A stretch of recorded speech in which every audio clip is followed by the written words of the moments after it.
What if I told you that the end of destiny has been in front of us the entire time? Despite the shutdown, despite all the stories left untold, we know how the final conflict ends. Because the more I think about Destiny's universe, the more it starts to resemble something much older, something buried beneath myth, beneath religion, beneath existence itself. For years, we've viewed the Gardener and the Winnower as opposing cosmic forces, life against death, creation against reduction, growth against selection. But what if we've been looking at the wrong conflict? What if the Gardener and the Winnower were never the final players on the board? What if something existed before either of them? To explain this idea, we have to look towards the Gnostic religion, an ancient belief system centered around the idea that reality itself is layered. At the highest level exists something called the monad, the abyss, the source, the unknowable perfection that exists beyond existence itself. It is not a god in the way we understand gods. It does not create. It does not destroy. It simply is.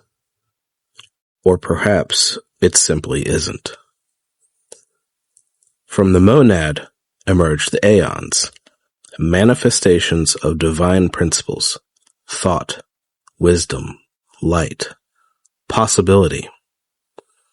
And beneath them comes the demiurge, the architect of a material reality, the creator of the physical world, a being powerful enough to shape existence, yet blind to the greater truth above it. And if we compare that to destiny, the Gardener creates, it cultivates, it introduces complexity, it fills reality with possibility. The Gardener sounds very similar to the demiurge. Not evil, not malicious, but a creator obsessed with shaping reality, building worlds, building life, building a game. The Winnower, however, the Winnower feels different. The Winnower doesn't create. It doesn't care about kingdoms or civilizations or morality. The Winnower is closer to a principle, an idea, a force that exists beyond matter itself. It strips away weakness. It reduces possibility into certainty. And it asks one question again and again and again. What deserves to exist? And every answer leads to the same conclusion. One final shape. One final survivor. One final truth. There can be only one. But then what stands above that? If the Gardener is the creator, and the Winnower is the force that reduces creation, then where is the monad? Where is the abyss? Where is the source that predates the game itself? That is where the Lord of Every Nothing enters the story. You're not alone in the deep. Something I cannot see stands between the Winnower and the Taker. When I take a being, they kneel broken, and I feel a strength I do not know, carving paths that should belong to the Winnower.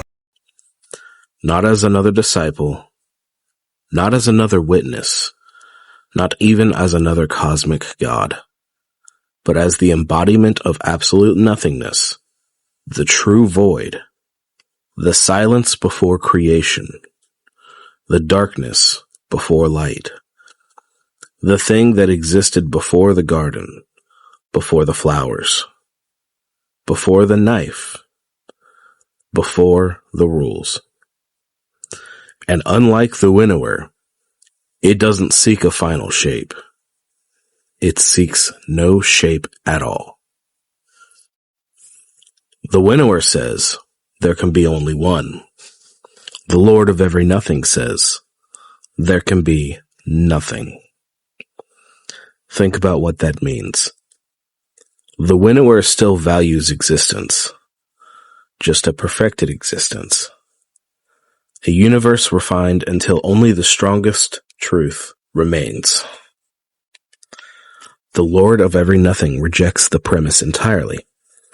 Why allow one survivor? Why allow one universe? Why allow one atom, one thought, one memory? Why allow anything?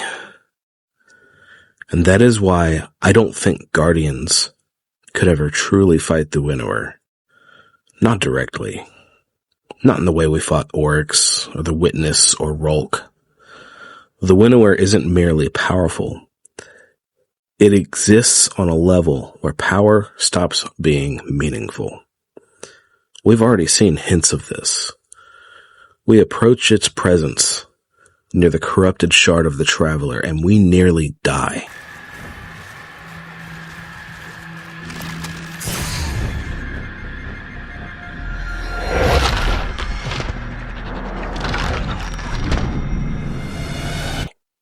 Not from an attack, not from a weapon, simply from proximity. Imagine standing before a hurricane and calling it a duel. Imagine challenging gravity to a fist fight. That is what confronting the winnower would look like. No, the final battle cannot be Guardian versus winnower. The scale doesn't fit. The story doesn't fit. The philosophy doesn't fit. The final conflict has to be something bigger, something older. A war between ideas, a war between cosmic absolutes. The winnower and the Lord of every nothing. Existence refined versus existence erased. One says, there can be only one. The other answers, there can be nothing. And caught in between them is us, the Guardians. Not gods, not cosmic architects, just stubborn defenders of a universe neither side truly understands. Imagine the final raid. Not a raid to kill a god, not a raid to claim a weapon, not even a raid to save humanity. A raid to preserve reality itself. As two primordial concepts tear existence apart around us. Stars extinguishing, timelines collapsing, entire dimensions unraveling. While Guardians fight desperately to keep the universe alive long enough just for tomorrow to exist. Not because we can defeat either force, but because survival has always been humanity's greatest act of defiance. And maybe that's the lesson Destiny has been building toward all along. Not that life wins, not that death wins, not that light wins, not even that darkness wins, but that existence itself is worth protecting, even when eternity argues otherwise. Because in the end, the gardener wanted possibility. The winnower wanted certainty. The Lord of every nothing wants silence. And humanity? Humanity chooses to keep the story going. There can be only one. There can be nothing. then we choose existence.